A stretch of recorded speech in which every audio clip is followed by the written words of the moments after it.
கண்களை மூடி ஆண்டவருடைய பிரசன்னத்திற்காக, அவருடைய நல் வார்த்தைக்காக நாம் காத்திருக்கலாம்.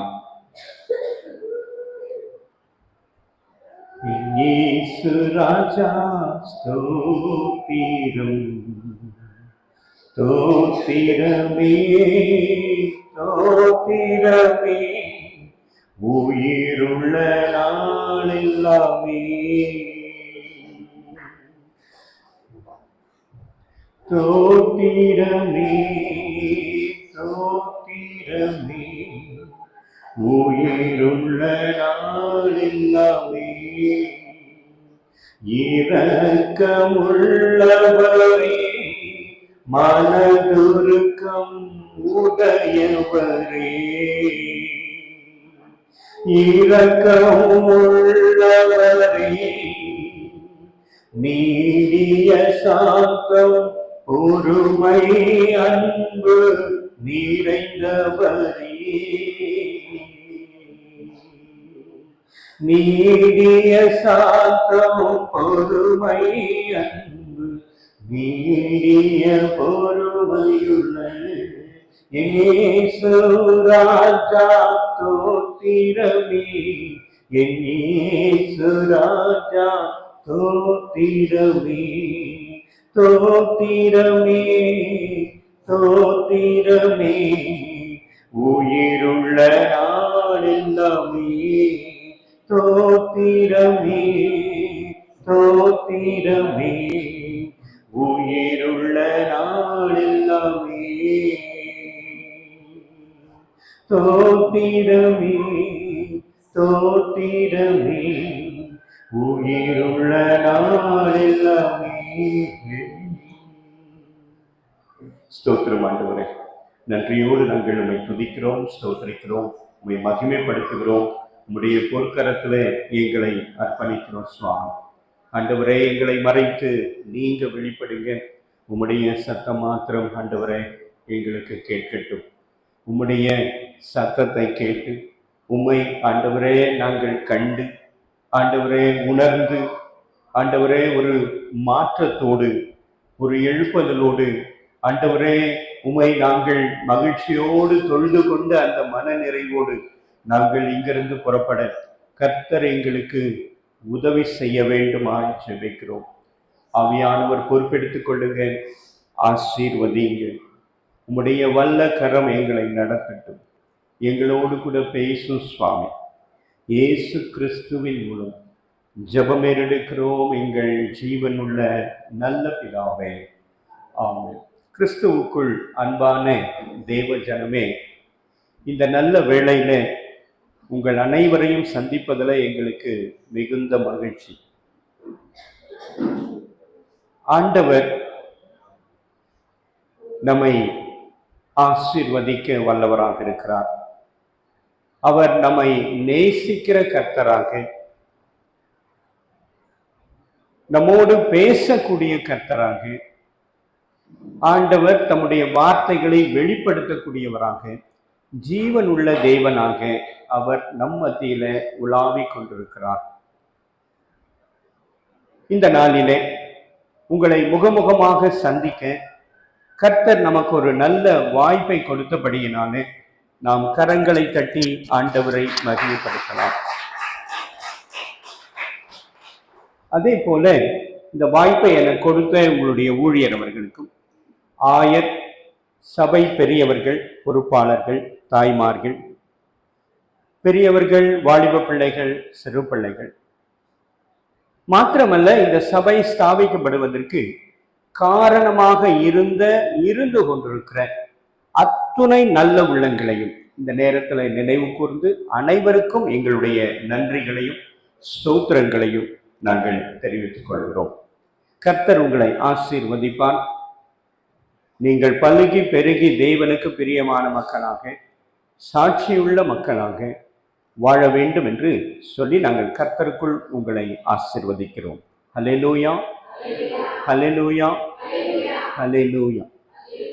ஆண்டவர் இன்றைக்கு ஒரு விசேஷமான வார்த்தையை உங்களோடு கூட பகிர்ந்து கொள்ள ஆண்டவர் இந்த நாளிலே நமக்கு இந்த அழைப்பை கொடுத்திருக்கிறார்.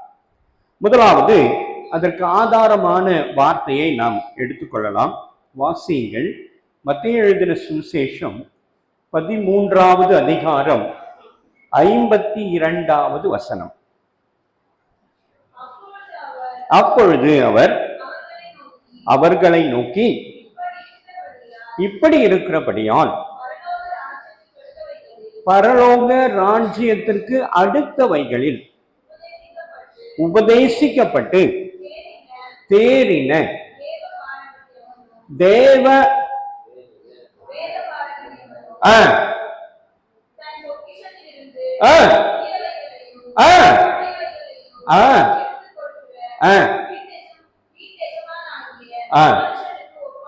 ஆமா ஆமா சரி.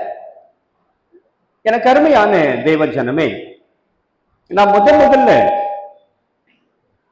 இந்த ஆலயத்திற்கு வந்த போது, நீங்க எத்தனை பேருக்கு அது தெரியும்னு தெரியல, முதலாக இந்த ஆலயத்திற்கு வந்த போது ஒரு சவுண்ட் வந்துகிட்டே இருக்கேன் இல்ல, அது அப்படித்தானே? இது கொஞ்சம் செட் அட்ஜஸ்ட் பண்ணுங்க. அப்ப முதல்ல இங்க வந்த போது இங்க எதிரில் இருக்கிற அந்த ஆறு வறண்டு இருந்ததை நாங்கள் பார்த்து, இந்த ஆறு இவ்வளவு அழகான ஒரு ஆறு இருக்கு, ஆனா இங்க வறண்டு இருக்கிறது என்று சொல்லி உங்களிடத்துல ஒரு குறிப்புகள் எல்லாம் சொல்லிவிட்டு நாங்கள் போயிருந்தோம். ஆனா இன்னைக்கு இங்க வந்து பார்த்தா அந்த ஆற்றுல ஆக்டிவிட்டிஸ் நடந்து கொண்டிருக்கிறது. உண்மையா இல்லையா? ஆமா, ஒரு ஆக்டிவிட்டி நடக்குது. எனக்கு அருமையான தேவ ஜனமே, இது எதை நமக்கு நினைவு கூறுகிறது என்றால், நமக்குள்ளும் ஒரு மாற்றங்கள் வர வேண்டும். வெறுமனே வாரத்துல ஒரு நாள் ஒரு மணி நேரம் 1.5 மணி நேரம் உட்கார்ந்துட்டு போறது நம்முடைய வழக்கம் அல்ல. அதற்காக இங்க ஆராதனை கிடையாது. நான் இங்கே வந்தப்போ சில காரியங்களை நான் தெரிந்து கொண்டேன். இந்த சபையில எவ்வளவு விசுவாசிகள் இருக்கிறாங்க அப்படின்னு நான் கேட்டேன். அப்ப எனக்கு சொல்லப்பட்டது ஒரு 30 குடும்பம் இருக்குயா என்பது எங்களுக்கு சொல்லப்பட்ட ஒரு காரியம். சரி, 30னா குடும்பத்துக்கு ஒரு 5 பேர் கணக்கு வச்சுக்கோங்க. எவ்வளவு பேரு? 150 பேரு. எவ்வளவு பேர் வருவாங்க அப்படின்னு நான் கேட்டேன். அப்ப எனக்கு சொல்லப்பட்டது என்ன அப்படின்னா, இந்த கிறிஸ்துமஸ் காலங்கள், திருவிருந்து ஆராதனை அப்படின்னா கொஞ்சம் கூட்டம் அதிகமா வரும், ஒரு 100 பேர்கிட்ட வருவாங்க. ஆனால் மற்ற நாட்களில் ஒரு 50க்கு குறைவா தாங்க இருப்பாங்க. கரெக்டா? நான் சொல்றது சரியா தவறா? இதுதான் நிலையா இருக்கணுமா இல்ல மாறணுமா? என்னங்க? மாறணும். எப்ப மாறும்? 2025 இருக்கும். ரைட்டா? உங்களுக்கு ஒரு உண்மையை நான் உங்களுக்கு சொல்லிவிட்டு நான் செய்திக்கு போக விரும்புகிறேன். இந்த உலகம் எப்படிப்பட்ட சூழல் இருக்கிறது உங்களுக்கு தெரியுமா? எப்படிப்பட்ட சூழலில் நம்முடைய உலகம் இருக்கிறது என்று உங்களுக்கு தெரியுமா? கடந்த ஒரு 4-5 நாட்களுக்கு முன்பாக உலகத்துல ஏற்பட்ட மிகப்பெரிய பயங்கரம் உங்களுக்கு தெரியுமா? மிகப்பெரிய பூமி அதிர்ச்சி, 8.8 அளவில ஒரு பூமி அதிர்ச்சி உண்டானது. அதை தொடர்ந்து சுனாமி வந்தது. அதை தொடர்ந்து அதே பகுதியில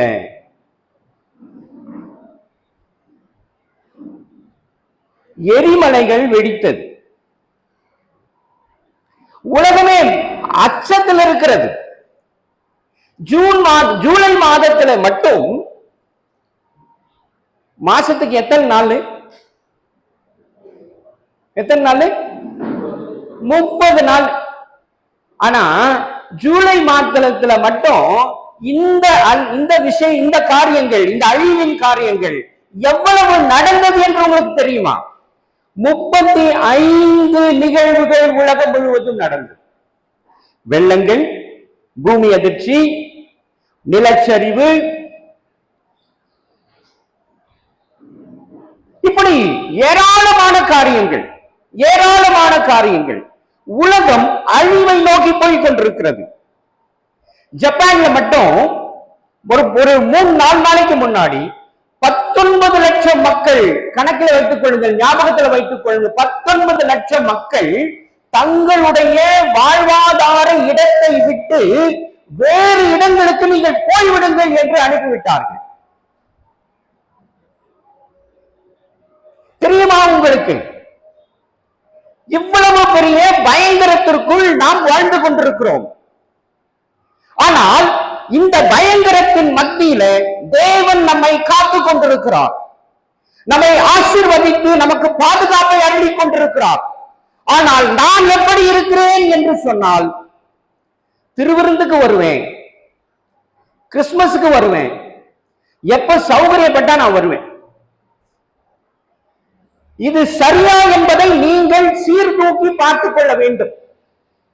இது சரியா, இது நியாயமா என்பதை நீங்கள் தான் சீர்தூக்கி பார்த்து சரி செய்து கொள்ள முயற்சிக்க வேண்டும். நான் உங்களுக்கு சொன்னேன், இந்த ஆற்றை பார்த்து இவ்வளவு வறண்ட இருக்கிற ஒரு ஆறு ஆலயத்திற்கு எதிராக இருக்கிறது என்று சொன்ன ஒரே ஒரு வார்த்தை மீண்டும் நான் இங்கே வந்து பார்க்கிறேன், அங்கே ஒரு ஆக்டிவிட்டி நடந்து கொண்டிருக்கிறது. அப்படியானால் சபை மக்களாகிய நீங்கள் என்ன செய்ய வேண்டும் என்பதை சிந்தித்துக் கொள்ளுங்கள்.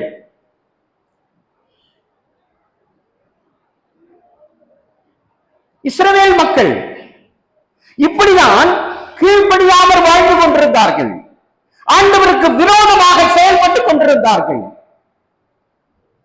அவர்கள் ஒரு காலத்தில் அடிமைகளாக எகிப்து தேசத்தில் இருந்தார்கள். 430 ஆண்டுகள் அடிமைகளாக செங்கல் அறுக்கிற வேலையை செய்து கொண்டிருந்த மக்கள். அந்த மக்களை ஆண்டவர் சந்தித்து அவர்களை ஆபிரகாம் என்ற ஒரு மனிதன் கர்த்தரை நேசித்தபடியினாலே, கர்த்தருக்கு கீழ்ப்படிந்தபடியினாலே ஆண்டவர் அவனுக்கு ஒரு வாக்குத்தத்தம் கொடுக்கிறார். நான் உன்னை பெரிய ஜாதியாக்கி உன் பெயரை பெருமைப்படுத்துவேன், உனக்கு ஒரு தேசத்தை கொடுப்பேன், உனக்கு ஒரு ராஜ்யத்தை கொடுப்பேன், உனக்குள் இருந்து ராஜாக்கள் தோன்றுவார்கள் என்ற வாக்குறுதியை கொடுத்தார். வாசியுங்கள் ஆதியாகமம் 12 1, 2, 3 வசனங்கள்.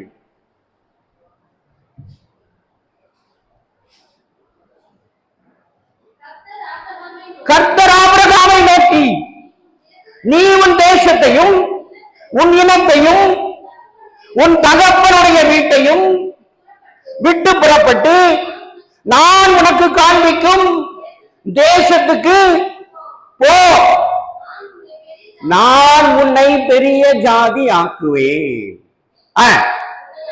உன்னை ஆசீர்வதிக்குவேன், உன் பெயரை பெருமைப்படுத்துவேன், நீ ஆசீர்வாதமாய் இருப்பாய். உன்னை ஆசீர்வதிக்கிறவர்களை ஆசீர்வதிப்பேன், உன்னை சபிக்கிறவர்களை சபிப்பேன். பூமியில் உள்ள வம்சங்கள் எல்லாம் உனக்குள் ஆசீர்வதிக்கப்பட்டிருக்கும். 4வது வசனத்தை வாசி. கர்த்தர் ஆபிரகாமுக்கு சொன்னபடியே அவன் புறப்பட்டு போனான். போதுமா? ஆண்டவர் ஆபிரகாமுக்கு ஒரு வார்த்தை சொல்றாரு. அவன் எப்படி புறப்பட்டு போனான்? கர்த்தர் அவனுக்கு சொன்னபடியே அவன் புறப்பட்டு போனான். சரி, புறப்பட்டு போய் இப்ப அவங்களுக்கு ஒரு தேசத்தை கொடுக்கிறார். அந்த தேசத்துல அவர்கள் கீழ்ப்படியாமற் போனார்கள். போனதன் காரணமாக ஆண்டவர் அவர்களை பாபிலோனுக்கு சிறையாக கொண்டு போனார். அது எந்த பட்டினம் என்றால், எந்த பட்டினத்திலிருந்து ஆண்டவர் ஆபிரகாமை அழைத்தாரோ. நான் சொல்றது உங்களுக்கு புரியுதா? ஆபிரகாமை அவன் எந்த மனுஷன்? பாபிலோன் நாட்டை சேர்ந்தவன், கல்தேய தேசத்து மனுஷன் அவன். ஆபிரகாம் யூதன் அல்ல. ஆனால் அவன் பேரை பெருமைப்படுத்துவேன்னு சொல்லி அவனை யூதனாக மாற்றினார். ஆனா அந்த ஜனங்கள் தங்கள் தேசத்துல தாங்களே ஆளக்கூடிய வல்லமை உள்ளவர்களாக வாழ்ந்து கொண்டிருந்த அந்த தேசத்தில் இருந்து எங்கே சிறைப்பட்டு போனார்கள் என்றால், ஆபிரகாம் எங்கிருந்து அழைக்கப்பட்டானோ அந்த தேசத்திற்கு அடிமைகளாக, கைவிலங்கிடப்பட்டவர்களாக அழைத்து கொண்டு போகப்பட்டார்கள். இதெல்லாம் வரலாறு. இதெல்லாம் வேதம் நமக்கு தெள்ள தெளிவாக எழுதி வைத்திருக்கிறது. ஜீவனுள்ள தேவனை நாம் ஆராதித்துக் கொண்டிருக்கிறோம். இப்ப மேதிய பெர்சிய மன்னனாகிய கோரேசோடு அந்த பாபிலோன் ராஜ்யத்தை யார் ஆளுகிறார்கள்? மேதிய பெர்சியர்கள் ஆளுகிறார்கள். அவர்களுடைய ராஜா கோரேசு. அந்த ராஜாவுக்கு ஆண்டவருடைய வார்த்தை வெளிப்பட்டு, நீ என் மக்களை அனுப்ப வேண்டும், அங்கே தேவாலயத்தை நீ கட்ட வேண்டும் என்று சொல்லுகிறார். இப்ப அர்த்தசாஸ்திராவுடைய அந்த கோரேசுடைய காலத்திலே மக்கள் விடுவிக்கப்படுகிறார்கள். எந்த பாபிலோன் ராஜா அந்த தேசத்து மக்களை சிறைபிடித்துக் கொண்டு வந்தானோ, எந்த ராஜா அங்கிருந்த தேவாலயத்தை உடைத்து நொறுக்கி அதில் உள்ள பொக்கிஷங்களை எல்லாம் எடுத்துக்கொண்டு வந்தானோ, அதை கோரேசு ராஜா அவர்கள் கையிலே கொடுத்து, நீங்கள் போய் ஆலயத்தை கட்டுங்கள் என்று அனுப்புகிறான். அதை தொடர்ந்து அர்த்தசாஸ்திரா காலத்துல எஸ்ரா என்ற ஒரு மனுஷனை அங்க அனுப்புகிறான். அவன் ஒரு வேத பாரகன். அந்த மனுஷன் அங்கே போய் அங்கே அவன் சூழ்நிலைகளை எல்லாம் மக்களுக்கு விளக்கும்படியாக, நமக்கு ஏன் இந்த பிரச்சனைகள் எல்லாம் வந்தது, எதன் காரணமாக எல்லாம் வந்தது என்று அவர்கள் சிந்தித்து பார்க்கிறார்கள், பின்னோக்கி பார்க்கிறார்கள். நாங்கள் நம்ம என்னெல்லாம் தவறு செஞ்சோம், எதையெல்லாம் தவறு செய்துட்டோம் அப்படிங்கிற ஒரு போராட்டம், பிரார்த்தனை, உபவாசங்கள் எல்லாம் நடக்கிறது. வாசியுங்கள் எஸ்ராவின் புஸ்தகம்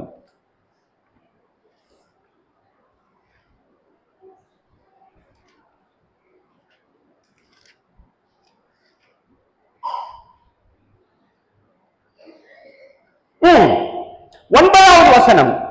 9, 1, 2 வசனங்களை வாசிங்க.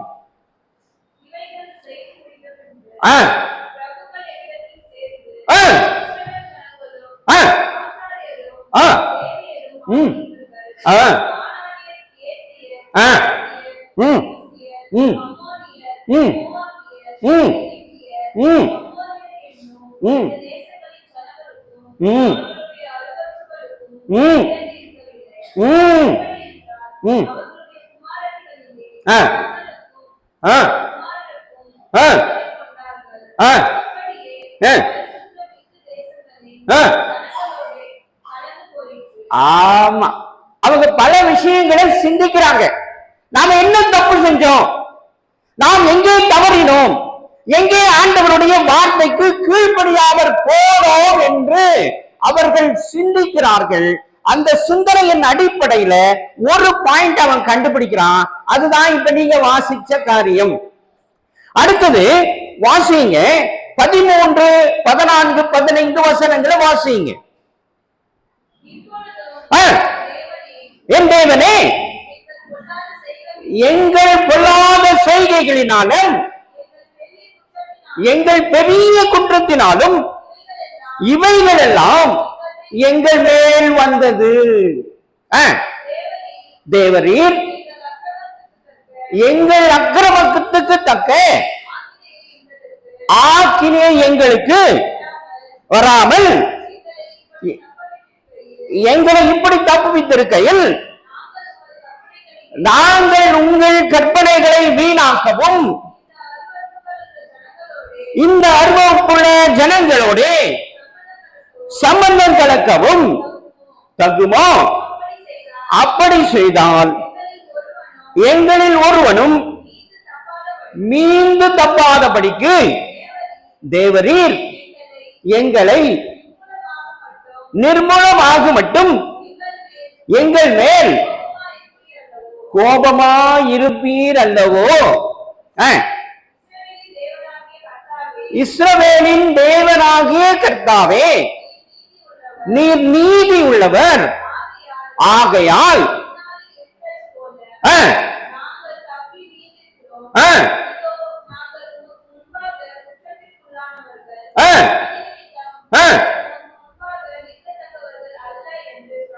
ஆமா, இப்ப இந்த காரியங்களை எல்லாம் அவன் நினைத்து பரிதபித்து அவன் என்ன செய்கிறான்? பிரார்த்தனை செய்கிறான். அப்ப 10வது அதிகாரம் 2, 3, 4 வசனங்களை வாசிங்க.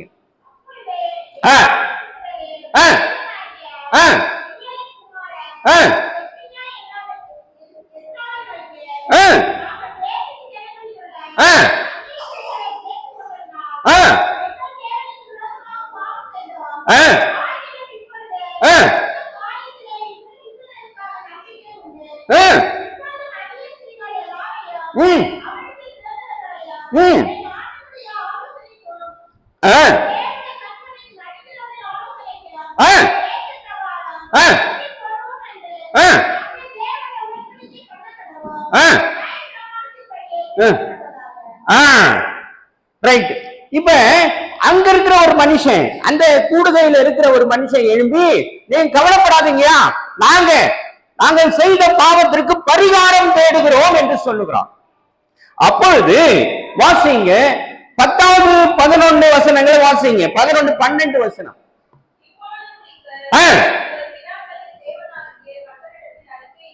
அறிக்கையிட்டு அவருடைய பிரியத்தின்படியே செய்து தேசத்தின் ஜனங்களையும் மறுஜாதியான ஸ்திரீகளையும் விட்டு விலகுங்கள் என்று யார் சொல்லுகிறான்? எஸ்ரா சொல்லுகிறான். வாசிங்க. அப்பொழுது சபையார் யாவரும் மகா சத்தத்தோடு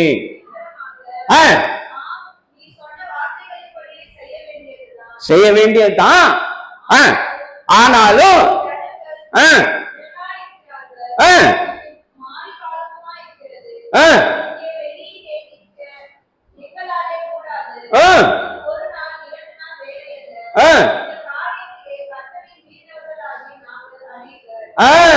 சரி, இப்ப வாசிங்க மத்தேயு 18, 7, 8, 9 வசனங்கள்.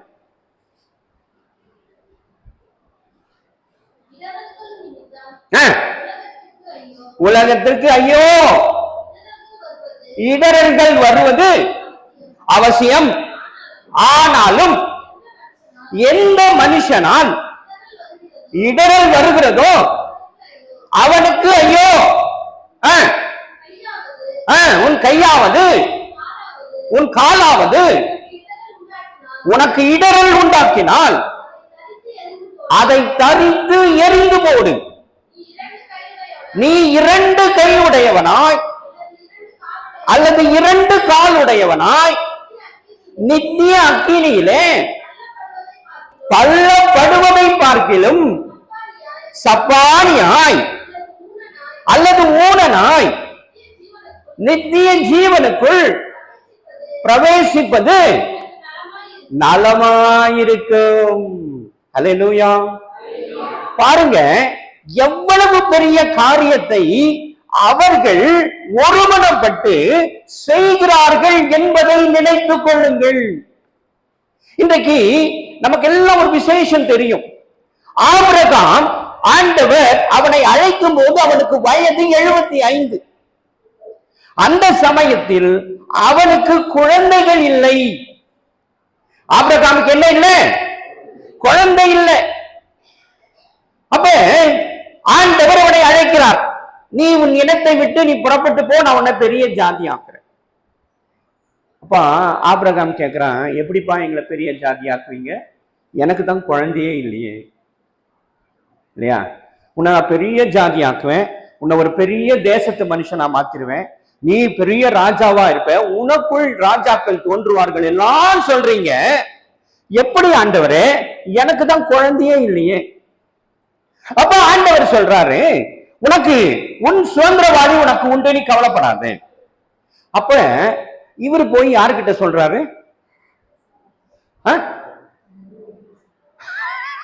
யாருக்கிட்ட? யாருக்கிட்டங்க சொல்றாரு? ஐயோ, மெதுவா பேசினா எப்படி? அது மெதுவா, கொஞ்சம் சத்தமா பேசுங்களேன், கொஞ்சம் சத்தமா. என்னமா சொல்றீங்க? நீங்க தான். ஐயோ, சாராள் கிட்ட போய் சொல்றார். வேற யார்கிட்ட சொல்ல முடியும்? தன்னுடைய மனைவி கிட்ட தானே போய் சொல்ல முடியும். ஆண்டவர் நமக்கு குழந்தை கொடுக்க போறாருப்பா, அம்மா ஆண்டவர் எனக்கு சொன்னாரு, வாக்கு பண்ணி இருக்கிறாரு அப்படின்னு சொல்றாங்க. ஆனா அந்த அம்மா என்னன்றாங்க, எனக்கு வயசாயிடுச்சு. எனக்கு என்ன ஆயிடுச்சு? வயசாயிடுச்சு. என்னால என்ன பண்ண முடியாது? குழந்தைய பெற முடியாது. இப்ப ஆசீர்வதிக்கிற கர்த்தருக்கு பெற முடியுமா பெற முடியாதான்னு தெரியுமா தெரியாதா? தெரியும் இல்லையா? அப்போ எவ்வளவு விசுவாசம் இருக்கு பாருங்க, உங்களுக்குள்ள எவ்வளவு விசுவாசம் இருக்கு பாருங்க. அவங்க என்னன்றாங்க, என்னுடைய வேலைக்கார பெண் ஒண்ணு இருக்கு, அவளை கல்யாணம் பண்ணிக்கோன்றாங்க. சொல்றாங்களா? ஆகார கல்யாணம் பண்ணியாச்சு, அவருக்கு குழந்தை பிறக்குது. எப்ப பிறக்குது? எந்த வயசுல என்றால், வாசிங்க,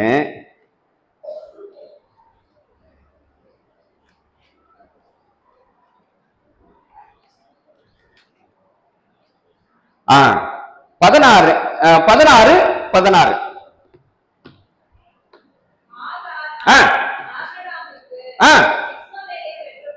பெற்ற போது, ஆமா போதுமா, 86 வயசுல ஆண்டவர் என்ன பண்றாரு? ஆகாரு ஒரு பிள்ளையை பெற்றெடுக்கிறான். ரைட்டா? அவனுக்கு ஆண்டவர் என்ன பெயர் வைக்க சொல்றாருன்னு பாருங்க. 16 11 வாசிங்க.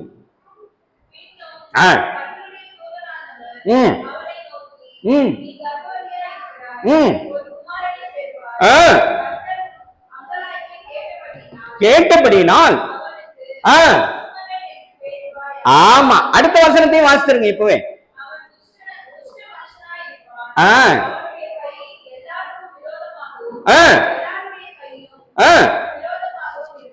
ஆமா, ரைட்டா?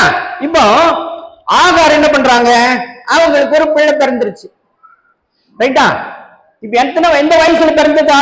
ஆபிரகாமுக்கு 86 வயசுல பிறக்குது. ரைட்டா? அப்ப ஆண்டவர் என்ன பண்றாரு? சரி, என்னப்பா நீ இப்படி பண்ணிட்ட, சரி கொடுப்பா அப்படின்னு சொல்லி ஆண்டவர் 100 வயசுல, ஆபிரகாமினுடைய 100வது வயதிலும் சாராளுடைய 99வது வயதிலும் ஆண்டவர் ஈசாக்கை கொடுக்கிறார். ரைட்டா? கொடுக்கிறாரா? கொடுத்த போது அப்ப இஸ்மவேலுக்கு என்ன வயசு இருக்கும்?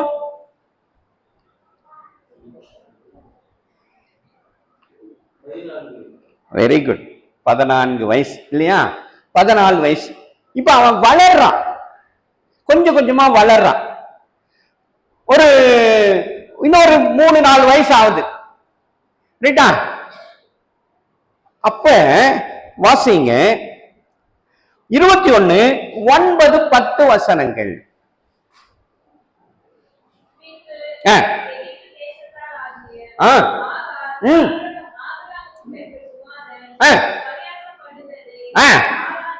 சாராள் கண்டு ஆபிரகாமை நோக்கி, இந்த அடிமை பெண்ணையும் அவள் மகனையும் புறம்பே தள்ளும்.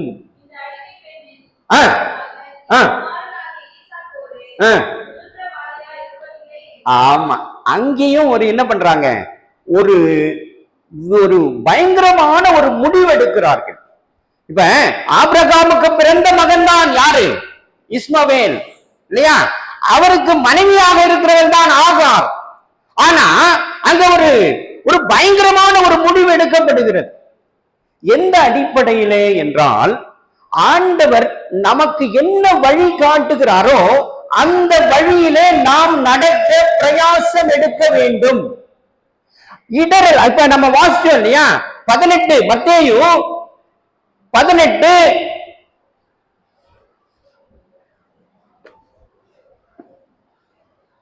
7, 8, 9 வசனங்கள்.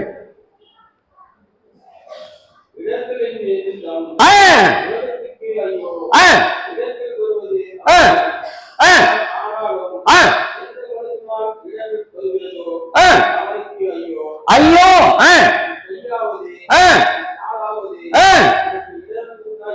இடரல் உண்டாக்கினால் அதை தரித்து எரிந்து போடு. நீ 2 கைகள் உடையவனாய் அல்லது 2 கால்கள் உடையவனாய் நித்திய அக்கினியிலே தள்ளப்படுவதை பார்க்கிலும் சப்பானியாய் அல்லது ஊனனாய் நித்திய ஜீவனுக்குள் பிரவேசிப்பது உனக்கு நலமாயிருக்கும். ஹல்லேலூயா, ஹல்லேலூயா, ஹல்லேலூயா. அப்ப இந்த காரியத்துல நாம் மிக மிக கவனமாக இருக்க வேண்டும் என்பதை நாம் புரிந்து கொள்ள வேண்டும். ஆனா நாம எப்படி வாழ்கிறோம் அப்படின்னா, உபாகமம் 12:8 வாசிங்க.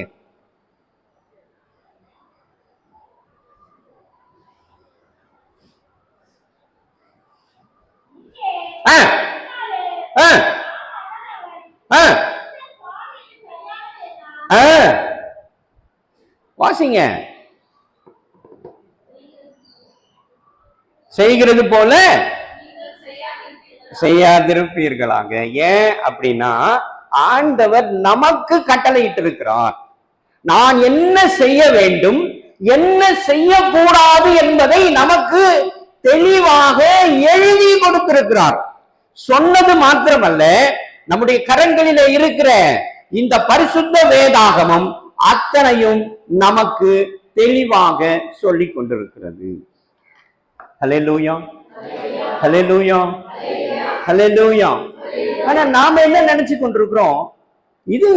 இது சொல்லப்பட்டிருக்கு, சரி, நான் என்னுடைய சூழல், என்னுடைய வாழ்க்கை, என்னுடைய சந்தர்ப்பங்கள், என்னுடைய சுற்றுப்புற காரியங்கள், இதெல்லாம் நான் அனுசரிச்சு தான் போகணும் அப்படின்னு நாம் என்ன பண்றோம்?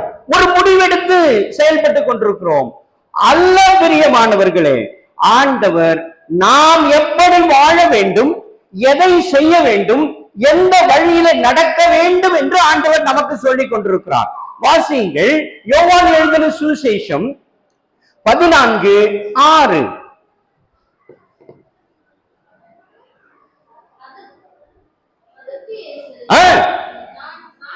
நானே வழியும் சத்தியமும் ஜீவனுமாயிருக்கிறேன், என்னாலே அல்லாமல் ஒருவனும் பிதாவினிடத்தில் வர முடியாது.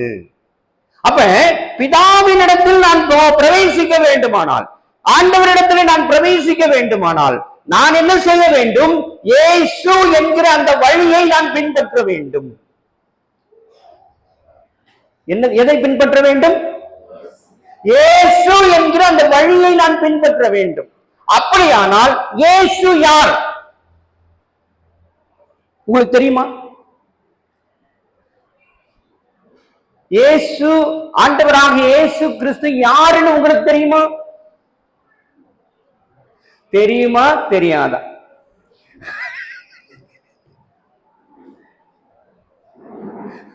தெரியுமா தெரியாதா? தெரியும். சொல்லுங்க, யாரு?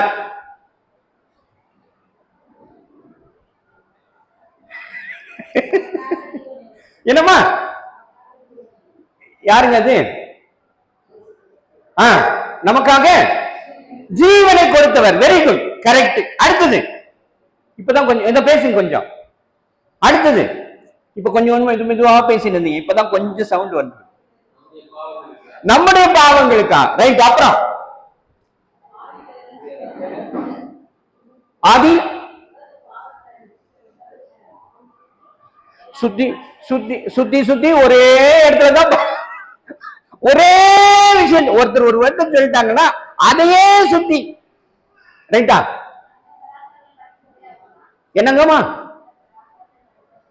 Right, very good. அப்புறம் தேவகுமாரன். அப்புறம் சரி சரி, இப்படியே கேட்டு அப்படியே போயின்னு இருக்கோம். வாசிங்க யோவான் எழுதின சுவிசேஷம் 1, 2, 3 வசனங்கள்.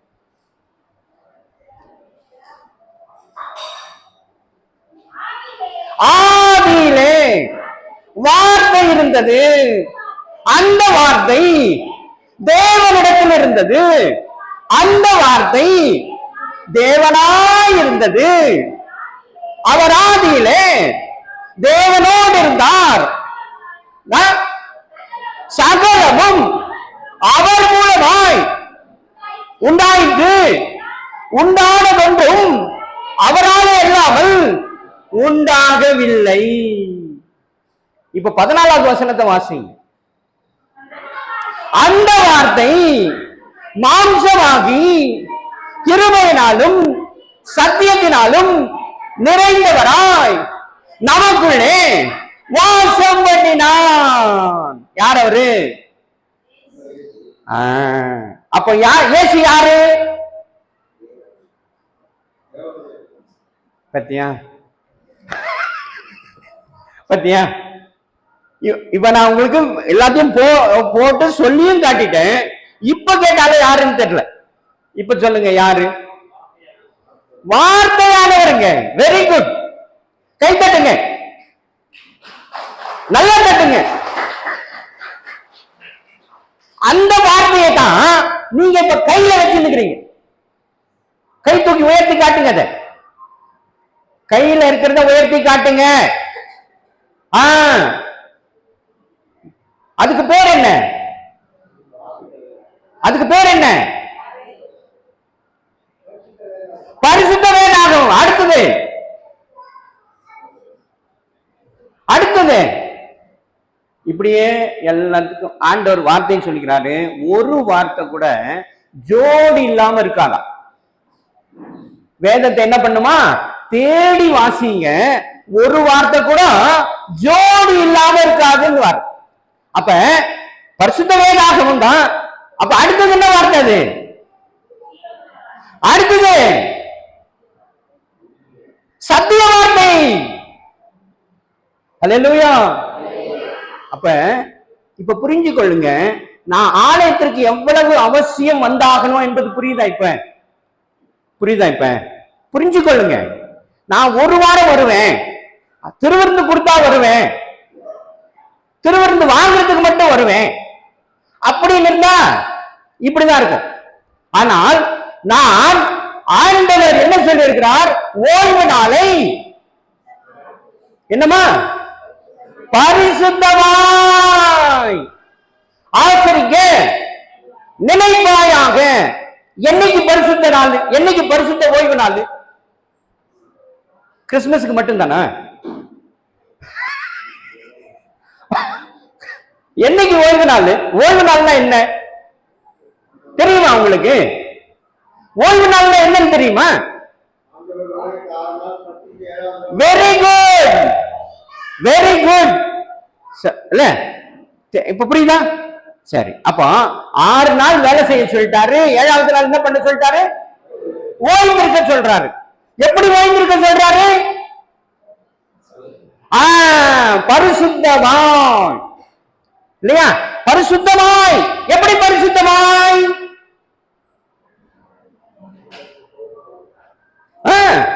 அப்படி வேகமா சொல்லணுமா? வாய்க்குள்ளவே வச்சுக்கிட்டு வார்த்தைய முகபாவத்தை மட்டும் காட்டினா பத்தாது, வாய் வார்த்தை வெளிப்படணும். சொல்லுங்கம்மா சகோதரி, சொல்லுங்க, உங்களுக்கு டைம் கொடுக்குறேன். எப்படி? சரி, ஓய்வு நாள்னா என்ன?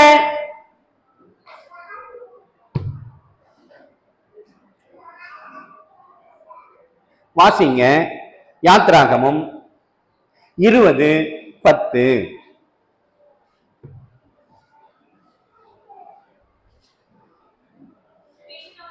பின்னும் ஐயோ 7ஆம் நாளும் உன் தேவனாகிய கர்த்தருடைய ஓய்வு நாள், அதிலே நீயானாலும் உன் குமாரனானாலும் உன் குமாரத்தியானாலும் வேலைக்காரனானாலும் வேலைக்காரியானாலும் மிருக ஜீவனானாலும் வாசலில் இருக்கிற அந்நியனானாலும் யாதொரு வேலையும் செய்ய வேண்டாம்.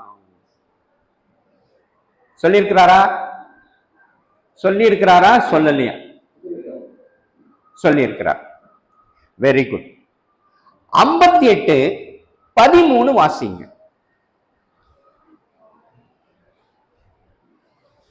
ஏசாயா 58:13.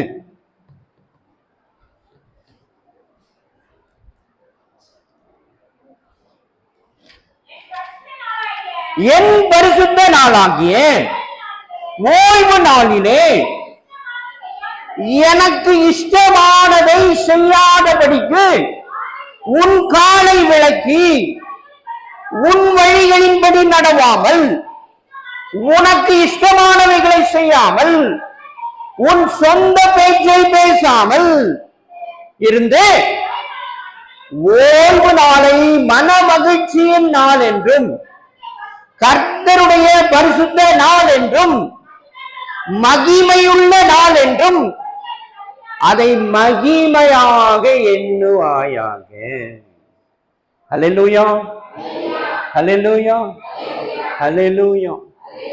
இப்ப நெகேமியா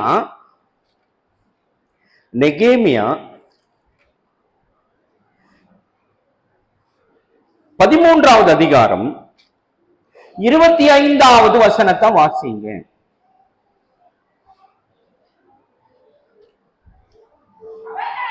ம் ம் ம் ம் ம் ம் ம் ம் இல்ல இப்ப 18வது வசனம் 18 வாசிங்க. 19 வாசிங்க. 19. ஆகையால் ஓய்வு நாளுக்கு முன்னே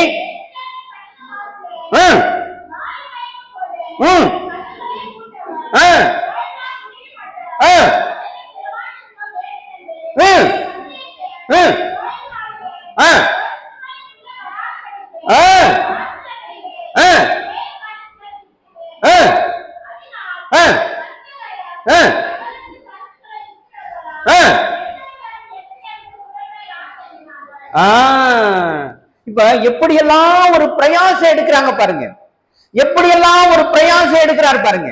ஒரு நெகேமியா அந்த அந்த பகுதிக்கு ஒரு கவர்னராக நியமிக்கப்பட்டவர்.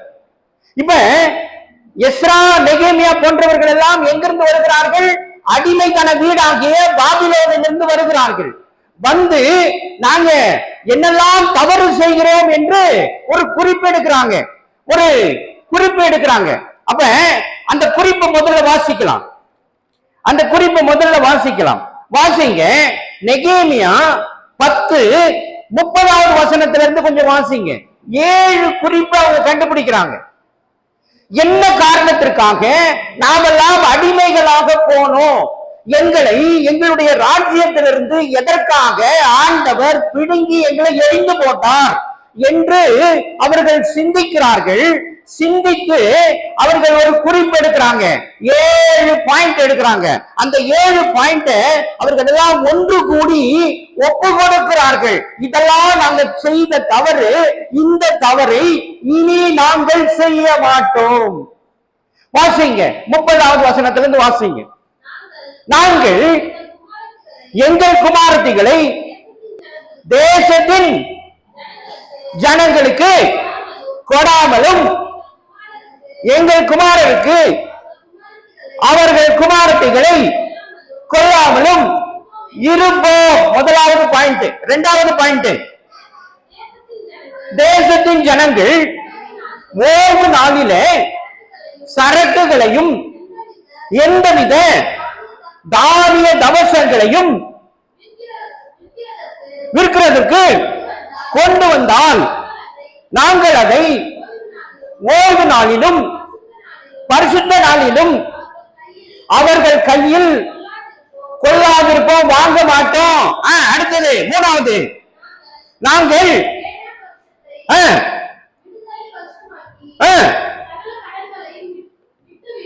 ஆமா இப்ப 32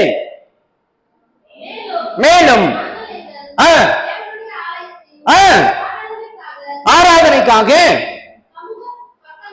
சமூக தப்பங்களுக்கும் நித்திய போதன பலிகளுக்கும் ஓய்வு நாட்களிலும் மாத பிறப்புகளிலும் செலுத்தும் நித்திய சர்வாங்க பலிகளுக்கும் பண்டிகைகளுக்கும் பிரதிஷ்டையான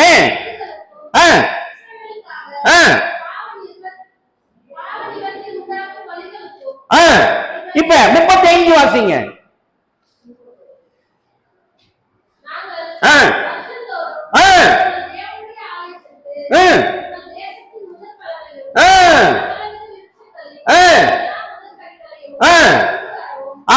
அஞ்சு 36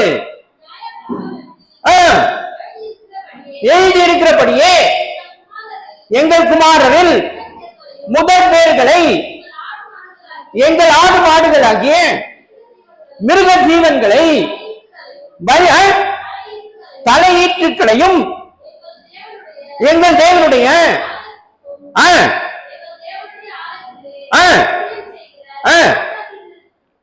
கொண்டு வரவும். 37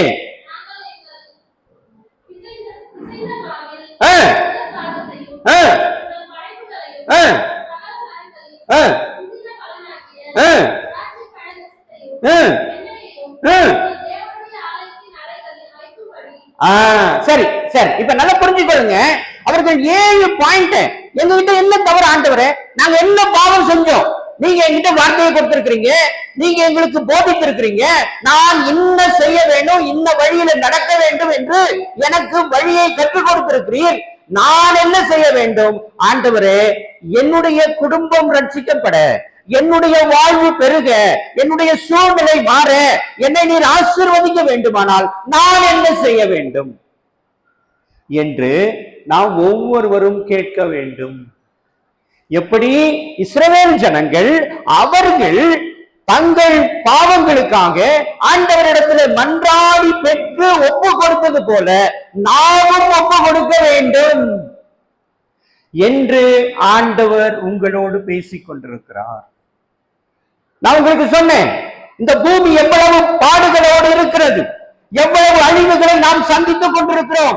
நான் ஒருவேளை இங்கே நான் நலமாக இருக்கலாம், ஆனால் உலகம் நலமாக இல்லை, மிக மிக பயங்கரத்தில் இருக்கிறது.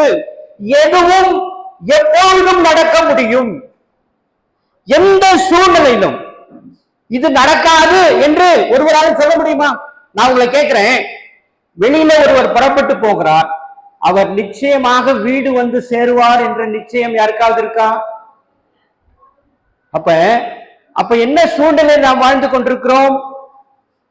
அப்படின்னா என்ன பொருள்? இல்லைன்னு சொன்னீங்க இல்லையா? அப்படின்னா என்ன பொருள்? நிச்சயமற்ற சூழலில் நான் வாழ்ந்து கொண்டிருக்கிறேன். அல்லேலூயா. கரெக்டா இல்லையா? கரெக்டா இல்லையா? கரெக்ட். ஒருவரை நான் நம்ப முடியுமா? ஒருவரை நான் நம்ப முடியுமா? நம்பவே முடியாது. அப்போ எவ்வளவு கொடுமையான காலத்துல வாழ்ந்து கொண்டிருக்கிறோம் என்ற நினைவு நமக்கு வேண்டாமா? அப்படியானால் நான் என்ன செய்ய வேண்டும் என்று ஆண்டவர் சொல்லுகிறார் என்றால், இன்றைக்கு உங்களை ஒப்பு கொடுக்க வேண்டும் என்று ஆண்டவர் விரும்புகிறார். இப்ப அதே நெகேமியாவின் புஸ்தகம் 13வது அதிகாரம் 18வது வசனத்திலிருந்து வாசிங்க.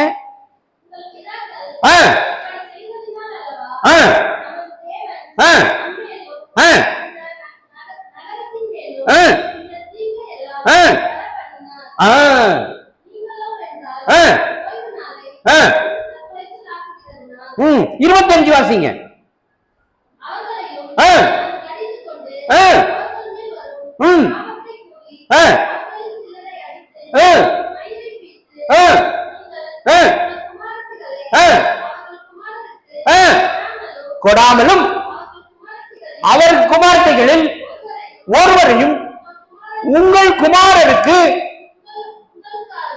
உங்களுக்காகிலும் கொள்ளாமலும் இருக்க வேண்டும் என்று அவர்களை தேவன் மீது ஆணையிட பண்ணி இஸ்ரவேலின் ராஜா. இப்ப ஒரு சாட்சி இருக்கிறது, ஒரு சான்றே இருக்கிறது, வரலாற்று பூர்வமா என்ன இருக்கு, ஒரு சான்று இருக்கிறது. என்ன சான்று? ஆண்டவரோடு சாலமோனுக்கு ஒரு நெருக்கமான உறவு இருந்தது, நேரடியாக முகமுகமாக பேசுகிற ஒரு உறவு இருந்தது. ஆபிரகாமோடு சாலமோனோடு தேவன் முகமுகமாக பேசினான் என்று வேதம் நமக்கு சான்று பகருகிறது. அப்ப வாசிங்க 26வது வசனத்தை.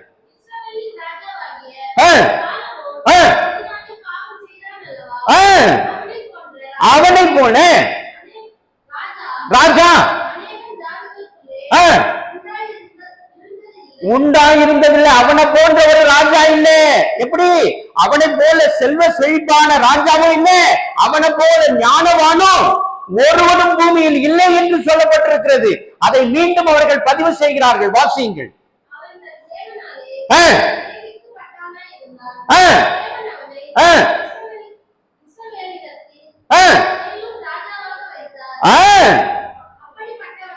அப்படிப்பட்டவனையும்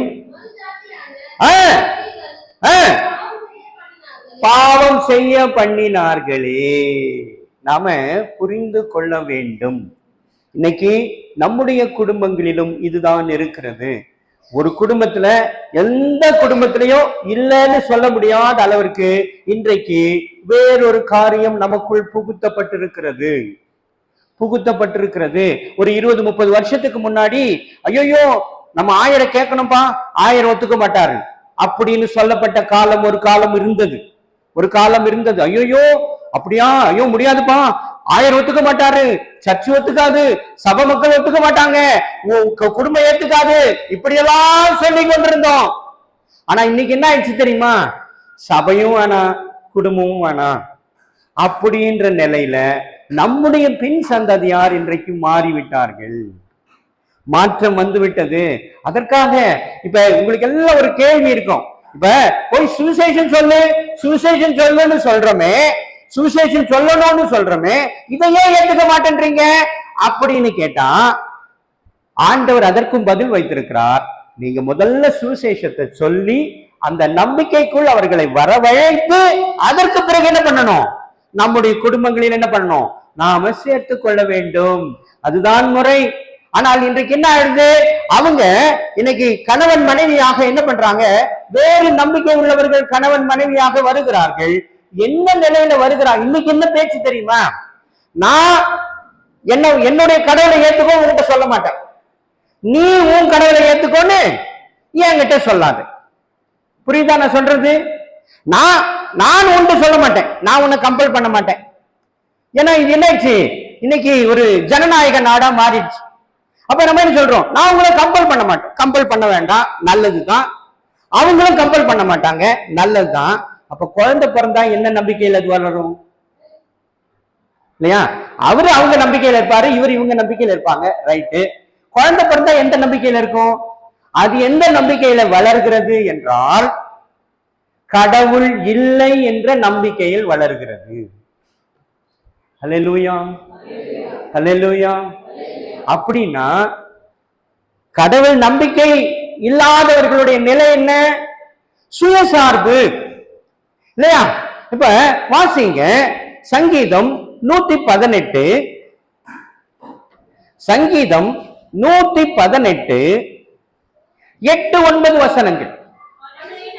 மனுஷரை நம்புவதை பார்க்கிலும் கர்த்தர் பேரில் பற்றுதலாய் இருப்பதுதான் நலம் என்று வசனம் சொல்லுகிறது.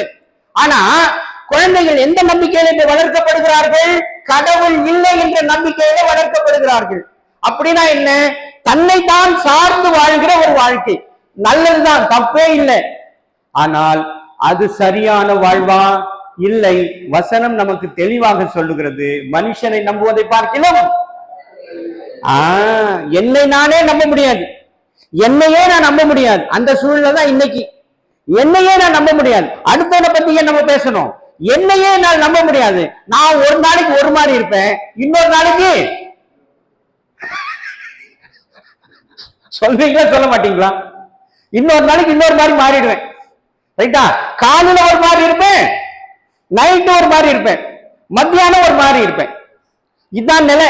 அதனாலதான் வசனம் நமக்கு தெளிவா சொல்லுது, மனுஷரை நம்புவதை பார்க்கலாம் கர்த்தர் பேரில் பற்றுதலாயிருப்பது நலம்.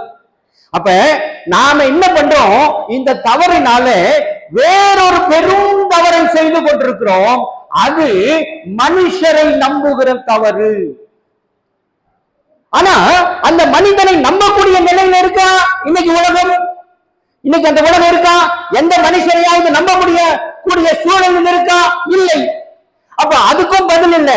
அப்போ யார்தான் நமக்கு தீர்வு என்றால் கர்த்தர் மட்டுமே தீர்வு. அல்லேலூயா, அல்லேலூயா.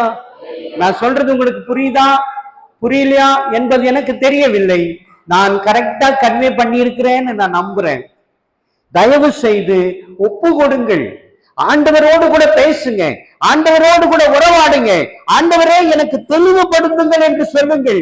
என்னுடைய சூழல் இப்படி இருக்கிறது, பயங்கரமான சூழலை நோக்கி நான் போய்கொண்டிருக்கிறேன், எந்த நேரத்திலும் எதுவும் நடக்கலாம் என்ற நிலை இன்றைக்கு உலகத்தில் இருந்து கொண்டிருக்கிறது. விபத்துக்கள் நீங்க நம்ப மாட்டீங்க. ஒரு மாதத்திற்கு முன்பாக அகமதாபாத் நகரத்திலிருந்து ஒரு விமானம் இங்கிலாந்து நோக்கி பயணித்தது. கரெக்டா? பயணிக்கலையா? பயணிச்சது.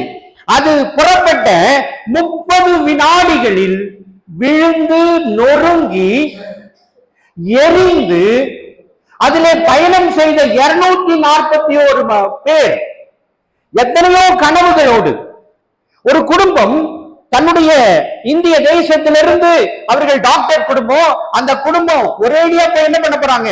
அந்த இங்கிலாந்து தேசத்துல செட்டில் ஆக போறாங்க. அவங்க பிள்ளைகளோடு அவர்கள் எவ்வளவோ கனவுகளோடு அந்த பயணத்துல ஆரம்பித்திருப்பார்கள். ஆனால் அவர்களுடைய பயணம் என்னவானது? கரிக்கட்டையாக மாறினதுதான் மிச்சம். அல்லேலூயா.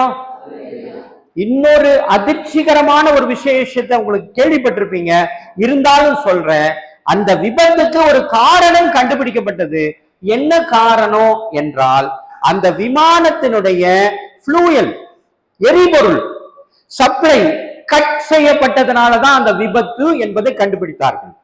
இன்னும் விசாரணை நடந்து கொண்டே இருக்கிறது, முழுமையாக வரவில்லை. முதல் அறிக்கை மட்டும்தான் வந்தது. அந்த முதல் அறிக்கையில இப்படி சமர்ப்பிக்கிறார்கள், விமானத்திற்கு எரிபொருள் தேவை, அந்த விமான எரிபொருளை கட் செய்ததனால, விமானத்திற்கு எரிபொருள் சப்ளை செயின் அருந்து போனதனால் அந்த விமானம் 30 வினாடிகளில் விழுந்து நொறுங்கிவிட்டது என்ற ஒரு முடிவுக்கு வருகிறார்கள். யாராவது செய்வாங்களா? எப்படி அது நடந்தது? அதற்கு பதிலே இல்லை. அதுக்கு ஒரு பதிலும் இல்லை. இப்ப ஒண்ணு இல்லைங்க, பைக் இருக்கு, பைக்கை ஸ்டார்ட் பண்ண உடனே என்ன பண்ணுவாங்க? ஆன் பண்றாங்களா? ரைட்.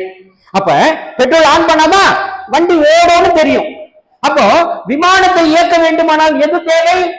எரிபொருள் தேவை. எவ்வளவு எரிபொருள் அதுக்குள்ள இருக்குதுன்னா 19 டன் எரிபொருள் அந்த விமானத்தில் இருக்கிறது. ஏன்னா அவ்வளவு லாங் ஜேர்னி அது. ஒரு 8 மணி நேரம் 9 மணி நேரம் பயணத்திற்கான எரிபொருள். அது மாத்திரமல்ல, ஒரு 40% கூடுதலாக எரிபொருள் இருக்கும். கரெக்டா போட மாட்டாங்க இல்லையா? அப்ப ஒரு 40% கூடுதலாக எரிபொருள் இருக்குது. அப்படியானால் எவ்வளவு எரிபொருளோடு அது பயணிக்க ஆரம்பிச்ச மறு நொடியில விழுந்து நொறுங்கி விட்டது. அதை கூட எப்படி கண்டுபிடிக்கிறாங்கன்னா, விமானத்தை ஓட்டுகிறவர் பக்கத்துல இருக்கிற கோ விமானி இடத்துல இதை நீ ஏன் ஆஃப் பண்ணன்னு கேட்கிறாரு. அவர் சொன்னார், நான் ஆஃப் பண்ணலங்க, நான் ஆஃப் பண்ணல. அப்ப நீ ஆஃப் பண்ணல, யார் ஆஃப் பண்ணது? அது ஏதோ கைப்பட்டு தவறி ஆஃப் பண்ண சிச்சுவேஷன் கிடையாது. இப்ப நம்ம சுவிட்ச் இருக்கு இல்லையா, மேல தட்டினா ஆஃப், கீழே தட்டினா லைட் எரியும். அது கை தவறி நடக்கும். ஆனா விமானத்துல இருக்கிற அந்த எரிபொருள் சுவிட்ச் அப்படி தட்டி விட்டு ஆன் ஆஃப் பண்றது கிடையாது. அது ஆன் பண்ணணும்னா அந்த நாபை பிடிச்சு இழுத்து மேல தள்ளணும் ஆன், கீழே தள்ளணும் ஆஃப், அப்படிதான் நடக்கும். அப்போ எப்படி நடந்தது? யார் அதை நடத்தியது? விமானம் தயாரிப்பாளர்கள் சொல்லுகிறார்கள் அது அப்படி இயங்குற, அப்படி ஆஃப் பண்றது கிடையாது, ஆட்டோமேட்டிக்கா ஆஃப் ஆகிறது கிடையாது, அதுக்கு அந்த சிஸ்டமே கிடையாது அப்படின்னு அவர்கள் சொல்லுகிறார்கள். அப்ப எப்படி ஆஃப் ஆச்சு? நான் என்ன சொல்ல வருகிறேன் என்றால், இதுதான் இன்றைய மனித நிலை. திடீரென்று எதுவும் நடக்கலாம், எதுவும் நடக்கலாம். ஆனால் நாம் வாழ்வதும் அழிவதும் கர்த்தரால் மட்டும்தான் முடியும். நம்ம கையில கிடையவே கிடையாது. என்னுடைய பிறப்பு என் கையில இருக்கா? என்னுடைய இறப்பு என் கையில இருக்கா? கிடையவே கிடையாது. அது ரெண்டும் யார் கையில இருக்கு? அவர் கையில தான் இருக்கு. அப்ப அவரோடு நான் என்னுடைய உறவு நன்றாக இருந்தால் எனக்கு என்ன பண்ணுவாரு? நீண்ட ஆயுள கொடுப்பார். என்னுடைய உறவு அவரிடத்துல நலமாக இல்லை, என்னுடைய வாழ்வு அவசியம் இல்லை, என்னுடைய வாழ்வு ஒரு தேவையற்றதாக இருக்கிறது என்று நினைத்தால் என்ன பண்ணுவாரு? ஆஃப் பண்ணிடுவார். அப்ப நான் செய்ய வேண்டியது என்ன? கர்த்தருக்கு கீழ்ப்படிந்து, இங்க ஒரு வசனம் இருக்கிறது, வாசிங்க. ஆமா, கரெக்டா இருக்கா? கர்த்தருடைய நாமத்தை தொழுது கொள்ளுகிறவர்கள் தான் ரட்சிக்கப்படுவார்கள் என்று வசனம் சொல்லப்பட்டிருக்கிறது. உங்க ஆலயத்திலேயே நீங்கள் இதை எழுதி வைத்திருக்கிறீர்கள். அப்படியானால் நான் என்ன செய்ய வேண்டும் என்பதை இனி நீங்கள் புரிந்து நடந்து கொள்ள வேண்டும். என்னுடைய வாழ்வு எப்படி இருக்க வேண்டும் என்பதை இந்த வேதம் எனக்கு தெளிவாக சொல்லி இருக்கிறது. எல்லா கேள்விக்கும் இதில் பதில் இருக்கிறது. எந்த கேள்வி வேணா கேட்கலாம். நான் ஒரு கேள்வி கேட்கிறேன், சூரியன் எதற்காக படைக்கப்பட்டது?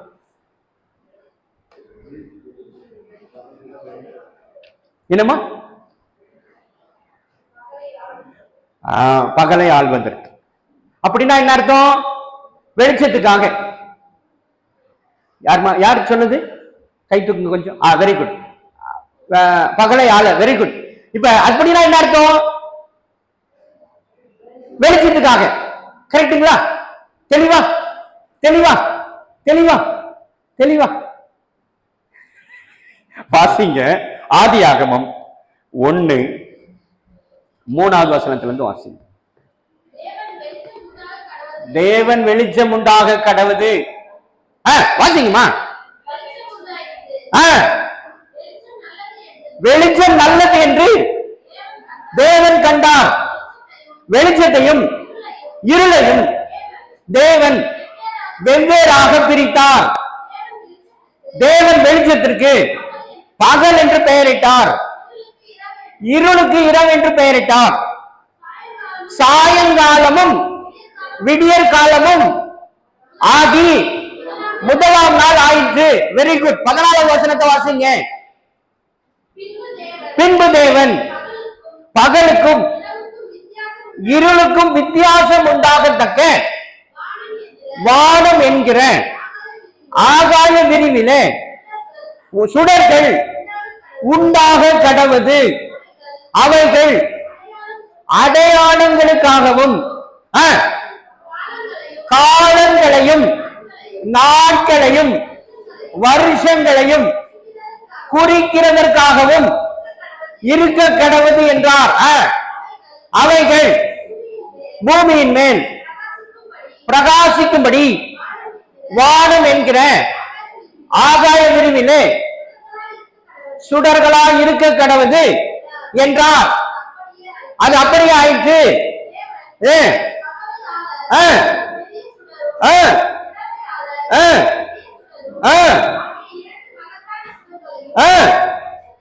19 வசனத்தை வாசிங்க. சாயங்காலமும் விடியற் காலமும் நாலாம் நாள் ஆயிற்று. Very good. இப்ப நல்லா கவனிங்க. வெளிச்சம் எப்ப வந்துச்சுன்றாரு?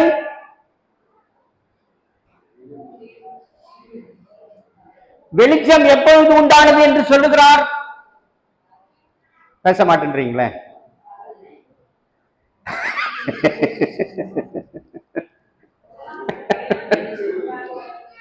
இப்ப புரியுதா? இப்ப புரியுதா? நல்லா புரிஞ்சுக்கிட்டீங்களா? ஒரு உண்மையை புரிஞ்சுக்கிட்டீங்களா? முதலாம் பக்கத்தில் சொல்லப்பட்டிருக்கிற ஒரு உண்மையை நான் தவறாக புரிந்து வைத்திருக்கிறேன். உண்மையா இல்லையா சிஸ்டர்? ஒன்னும் சொல்ல மாட்டேன்றீங்க, தலை மட்டும் ஆட்டுக்கு தெரியுது. அப்படின்னா பகலுக்கும் வெளிச்சத்திற்கும் சூரியனுக்கும் சம்பந்தம் இல்லை. இருக்கா? டவுட் இருக்கா? டவுட் இருக்கா? வெளிச்சத்திற்கும் சூரியனுக்கும் சம்பந்தம் இல்லை. வெளிச்சம் முதலாம் நாள் உண்டாயிற்று, சூரியன் 4வது நாள் உண்டாக்கப்பட்ட ஒன்று. வசனம் அதைத்தான் சொல்லிக் கொண்டிருக்கிறது. சரி, அப்ப சூரியன் எதற்காக படைக்கப்பட்டது என்றால் நீங்களே படிச்சீங்க. எதுக்கு உண்டாக்கப்பட்டது? எதுக்கு? ஐயோ, வெரி குட், வெரி குட். கை தூக்குங்க. யார் எனக்கு சொன்னது? யார் சொன்னது? Very good. சரி, அதுக்கு ஒரு ஆதாரத்தை கொடுக்கிறேன். அதுக்கு ஒரு ஆதாரத்தை கொடுக்கிறேன். அத ஒரு ஆதாரத்தை சொல்லி நான் முடிக்கிறேன். வேற நீங்க சொன்னா இன்னும் கொஞ்சம் பேசலாம், இல்லைன்னா முடிக்கிறேன். எனக்கு ஒன்றும் பிரச்சனை இல்லை. தயவு செஞ்சு ஒரு விஷயத்தை புரிஞ்சு கொள்ளுங்க. இந்த 7 நாள், வாரத்துக்கு 7 நாள்ங்கிறது எந்த அடிப்படையில தெரியுமா உங்களுக்கு? வாரத்துக்கு 7 நாள்னு சொல்றோமே, சரி. மாசத்துக்கு 30 நாள்னு சொல்றோமே, சரி. வருஷத்துக்கு 365 நாள்னு சொல்றோமே, எப்படி சொல்லுங்க பார்க்கலாம்? எந்த அடிப்படையில வருஷம் 365 நாள் ஒரு வருஷம்னோ, 30 நாள் ஒரு மாசம்னோ, 7 நாள் ஒரு வாரம்னோ நாம பயன்படுத்துறோம்? என்ன அடிப்படை உங்களுக்கு தெரியுமா?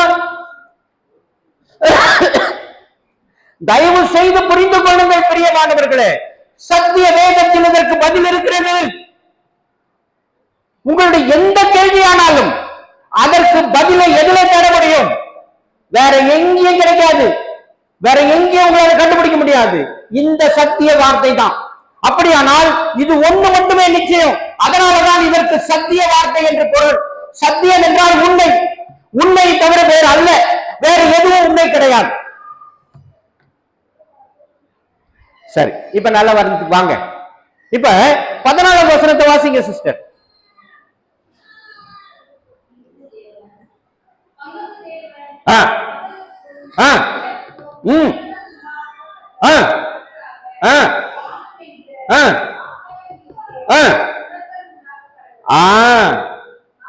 அவைகள் அடையாளங்களுக்காகவும் காலங்களுக்காகவும் நாட்களையும் வருஷங்களையும். ஆமா, இப்ப புரியுதா? அதை நீங்க அண்டர்லைன் பண்ணி வச்சுக்கங்க. இப்ப பதில சொல்றேன். வருஷத்துக்கு 365 நாள் அப்படின்றோம் இல்லையா? எந்த அடிப்படையில அப்படின்னா சூரியனை பூமி ஒரு சுற்றி வருகிறது தெரியுமா? பூமி ஒரு சுற்றி வருகிறது தெரியுமா? அந்த ஒரு சுற்றுக்கு கணக்கு தான் 365 நாள். வசனத்தில் தெளிவா இருக்கா? சூரியன் எதுக்காக? காலங்களுக்காக, நாட்களுக்காக, வருஷங்களுக்காக போடப்பட்டிருக்கா? அதான் அதுக்கு அர்த்தம். அப்ப சூரியனை பூமி ஒரு சுற்றி வருவதற்கான கால அளவு என்ன? 365 நாள். அதை தான் வருடம் என்று சொல்லுகிறோம். சரி, மாதம் என்றால் என்ன என்றால் சந்திரனுடைய சுழற்சி 15 நாள். 15 நாள், ரைட்டா? 15 நாள் என்னவா இருக்கும்? வளர்ப்பிறையிலிருந்து தேய்ப்பிறையிலிருந்து அமாவாசை, பௌர்ணமி, அமாவாசை. இதுதான் 30 நாள்ல நடக்கிற விஷயம். அதை தான் 30 நாள் என்று சொல்லுகிறோம். வாரம் என்பது எதனால் என்றால், உண்மையை புரிந்து கொள்ளுங்கள். ஆண்டவர் 6 நாள் உலகத்தை படைத்தார், 7வது நாள் ஓய்ந்திருந்தார். ஆகவே வாரத்திற்கு 7 நாள். நான் கேட்கிறேன், இந்த உண்மை யாருக்கு தெரியும்? யாரெல்லாம் இதை படிக்கிறார்களோ அவர்களுக்கு தெரியும். கரெக்டா? ஆமா தானே? இப்ப உலகத்துல இதை எல்லாரும் படிச்சிருக்கிறாங்களா? படிக்கல. அவர்கள் எந்த அடிப்படையில 7 நாள்னு சொல்றாங்க இல்லையா? நாம இந்த அடிப்படையை சொல்றோம், நாம ஒத்துக்கிறோம், ஏன்னா படிச்சிருக்கிறோம். வசனம் அப்படிதான் சொல்லுது. 6 நாள் உலகத்தை உருவாக்குனாரு, 7வது நாள் ஓய்ந்த நாள், அதனால 7 நாள் ஒரு வாரம்னு சொல்றோம். 3வது மனுஷன், தெரியாத மனுஷன், அவனும் 7 நாள் அப்படித்தானே சொல்றான். எந்த அடிப்படையில? எந்த அடிப்படையிலன்னா, அவன் ஒரு பக்கம் கடவுள் இல்லைன்னு சொல்லிட்டு இருப்பான், ஆனா பின்பற்றுறதெல்லாம் யாரை பின்பற்றி கொண்டிருப்பான்? யாரை பின்பற்றுகிறான்? அவ்வளவுதான். புரிந்து கொள்ளுங்கள். அப்படின்னா நம்முடைய ஆண்டவர் மட்டுமே உண்மை உள்ள தேவன், அவர் மட்டுமே ஜீவன் உள்ள தேவன், அவர் மட்டுமே நமக்காக இந்த பூமியில பிறந்தார், அவர் மட்டுமே நமக்காக நம்முடைய பாவங்களுக்காக மரித்தார், அவர் மட்டுமே இந்த பூமியில உயிர்த்தும் எழுந்தார். ஒருவரை காட்டுங்க, ஒருத்தரை காட்டுங்க, இவர் உயிர்த்தெழுந்தாருங்க, இவர் உயிர்த்தெழுந்தாருங்க என்று உங்களால் சொல்ல முடியுமா? என்னது சொல்ல முடியாது. அப்போ இவ்வளவு செய்த ஆண்டவர், அவரை பின்பற்றுகிற நாம் எப்படி அவரை பின்பற்றுகிறோம்? இப்படிதான் பின்பற்றுகிறோமா? இந்த அடிப்படையை நான் பின்பற்றுகிறோமா? ஓய்வு நாளை பரிசுத்தமாய் நான் ஆசரிக்கிறேனா? அவருடைய வார்த்தையின்படி நான் நடக்கிறேனா? அவருடைய செயல்படி நான் நடந்து கீழ்ப்படிந்து அவருக்கு பயந்து நடக்கிறேனா? புரிந்து கொள்ளுங்கள் பிரியமானவர்கள். தயவு செஞ்சு ஒரு நிமிஷம் எழும்பி நில்லுங்கள். அநேக காரியங்கள் உங்களோடு பேச வேண்டும் என்று எங்களுக்கு ஆவா.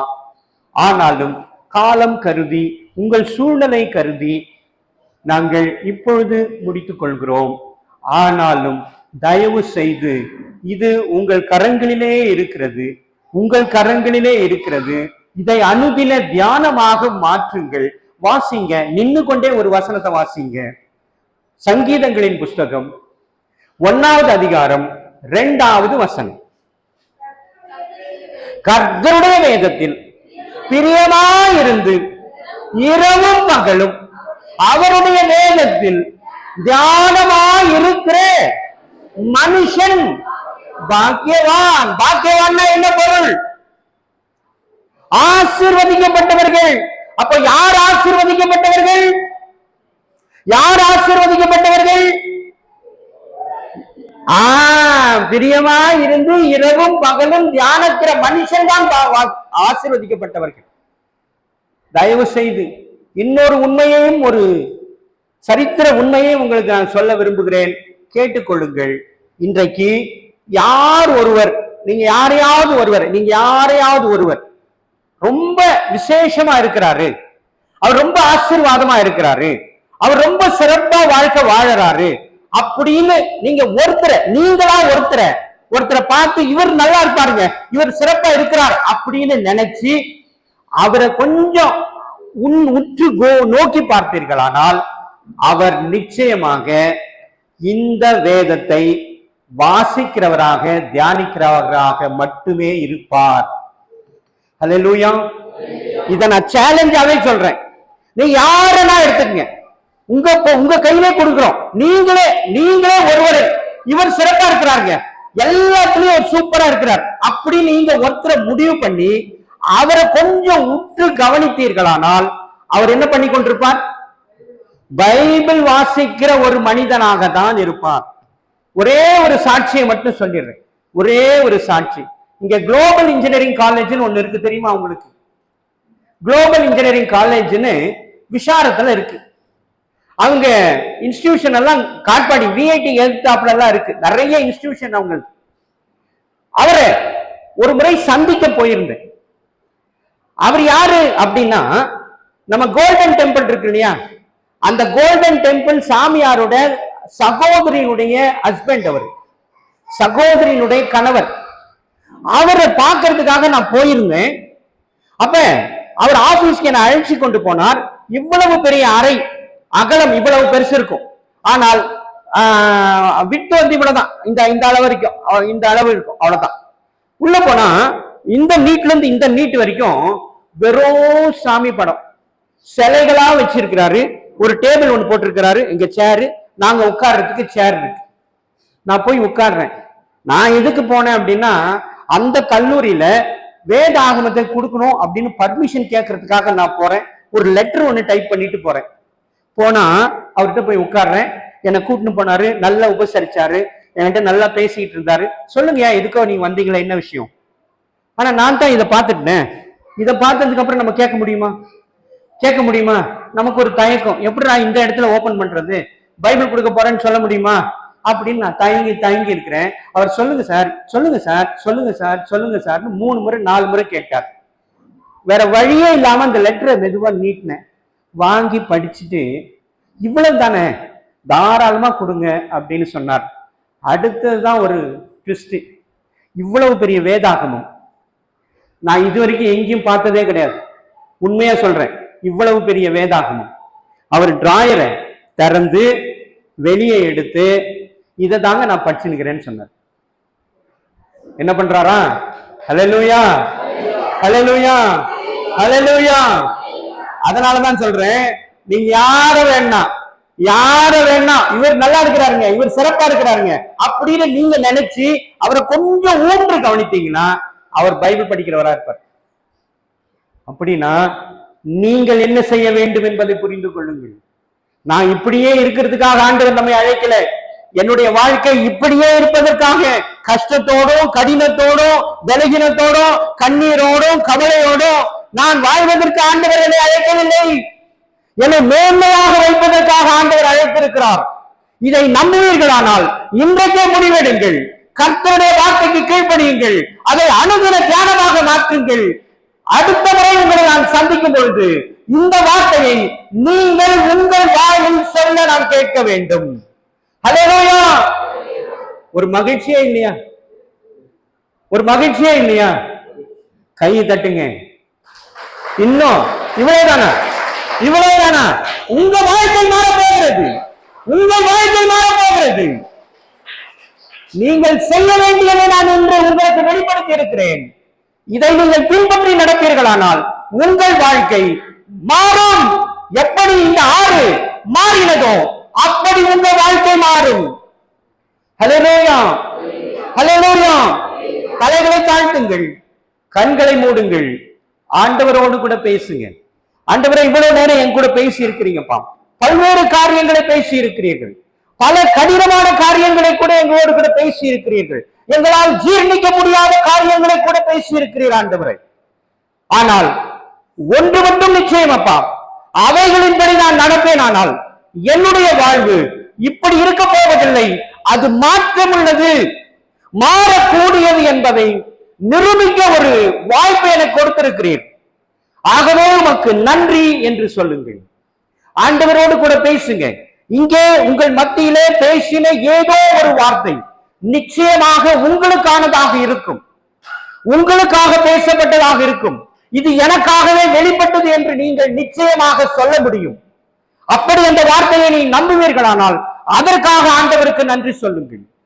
தலைகளை தாழ்த்துங்கள், கண்களை மூடுங்கள், ஆண்டவரை நோக்கி பாருங்கள், கரங்களை தட்டி அன்பு கூறுவேன், இன்னும் அதிகமாய் ஆராதிப்பேன், இன்னும் ஆர்வமாய் அன்பு கூறுவேன், இன்னும் அதிகமாய் ஆராதிப்பேன், இன்னும் ஆர்வமாய் உம்மை ஆராதிப்பேன், முழு அன்பு கூறுவேன். ஆராதனை, ஆராதனை, ஆராதனை, ஆராதனை, அல்லேலூயா, ஆராதனை, ஆராதனை, ஆராதனை, ஆராதனை. எபினேசரே, இதுவரையும் உதவி நீரே. எபினேசரே, இதுவரையும் உதவி நீரே. இதுவரையும் உதவி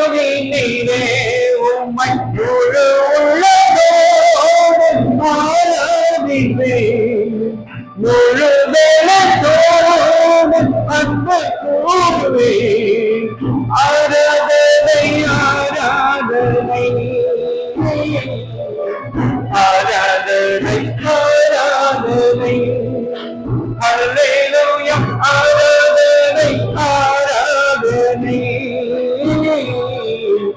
ஆராதனை ஆராதனை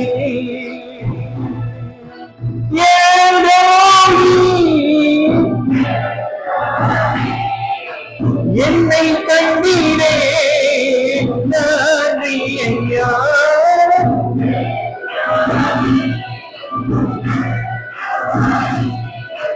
என்னை கண்டீரே நன்றி ஐயா என்னை கண்டீரே நன்றி ஐயா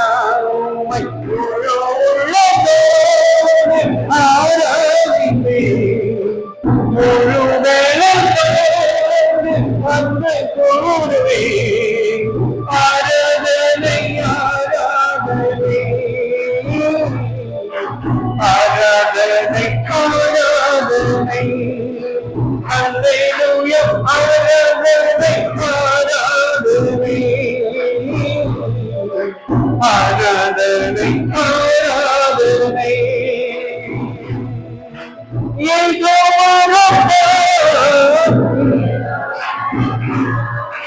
சுகம் தந்தீரே நன்றி ஐயா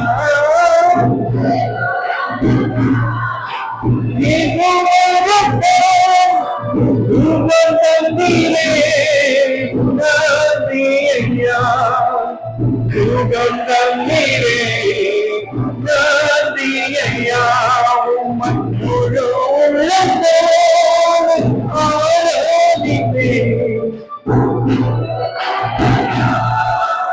அன்பு கூறுவே